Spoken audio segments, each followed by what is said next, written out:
मनीष गर्ग। खबर इंदौर। मध्य प्रदेश के मुख्यमंत्री डॉक्टर मोहन यादव ने इंदौर के नेहरू स्टेडियम में गणतंत्र दिवस के अवसर पर ध्वजारोहण करने के बाद सरकार की कई योजनाएं की गिनाई और भविष्य में आने वाली सरकार की कई योजनाओं के बारे में आम लोगों को जानकारी दी।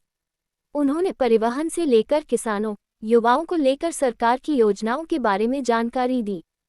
इसके अलावा 1 साल के कार्यकाल का हिसाब किताब भी दिया। मध्य प्रदेश के मुख्यमंत्री डॉक्टर मोहन यादव ने कहा कि मध्य प्रदेश एकमात्र ऐसा राज्य था जहां पर सरकार के माध्यम से संचालित होने वाले लोक परिवहन के साधन की कमी थी। इसी के चलते सरकार राज्य परिवहन निगम का गठन कर रही है और छोटे छोटे गांव तक परिवहन के साधन पहुंचने की दिशा में काम कर रही है। इसी कड़ी में इंदौर और भोपाल में 14,440 करोड़ की लागत से मेट्रो ट्रेन का कार्य प्रगति पर है। उन्होंने बिजली के क्षेत्र में भी सरकार की उपलब्धि की नाते में कहा कि वर्तमान में प्रदेश के गैर कृषि उपभोक्ताओं को 24 घंटे और कृषि उपभोक्ताओं को 10 घंटे गुणवत्तापूर्ण बिजली प्रदान की जा रही है। प्रदेश में वर्तमान में विद्युत उपलब्ध क्षमता 24,108 मेगावाट है, जो कि सरप्लस है।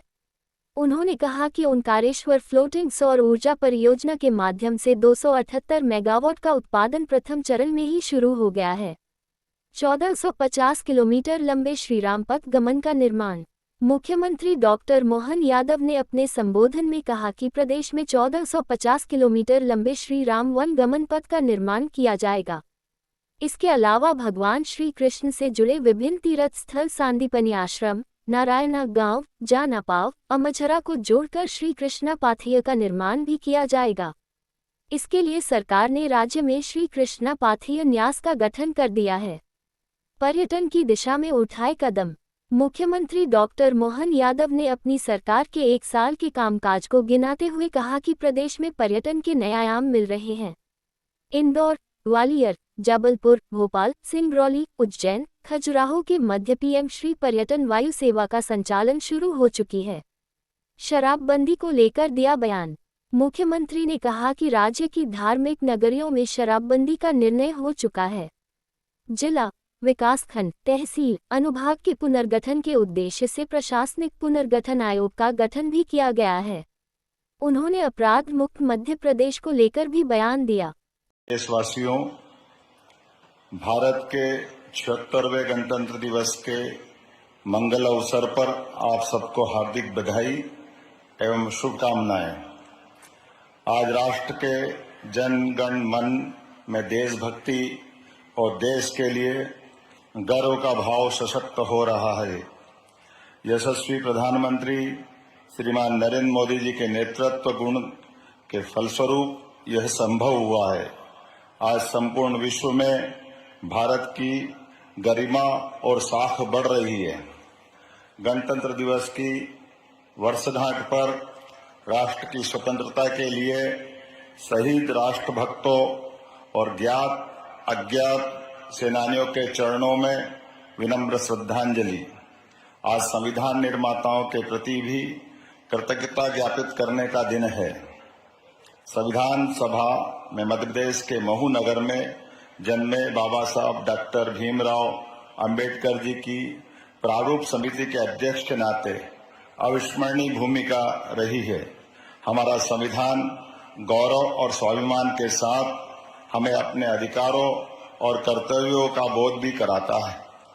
के लिए मध्य प्रदेश सरकार और राष्ट्रीय डेयरी डेवलपमेंट बोर्ड के माध्यम से एमओयू हुआ है।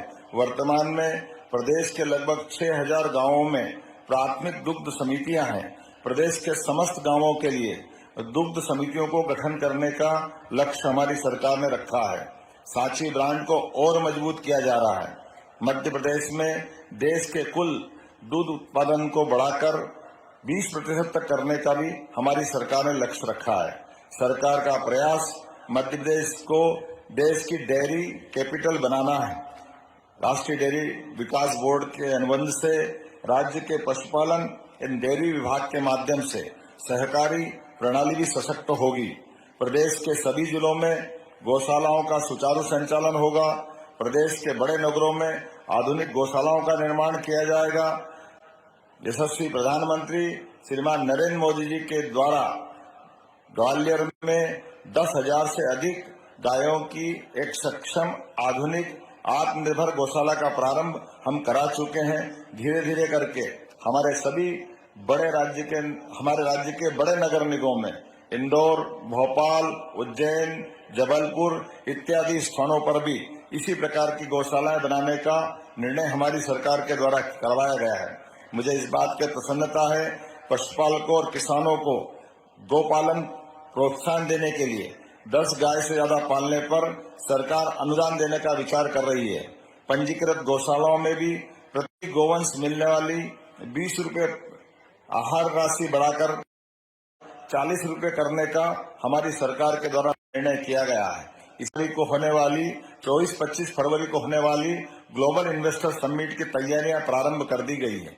जैसा कि आपको जानकारी देते हुए मुझे प्रसन्नता है कि हमारे यशस्वी प्रधानमंत्री श्रीमान नरेंद्र मोदी जी स्वयं इस निवेश कार्यक्रम का शुभारंभ करने के लिए आने वाले हैं।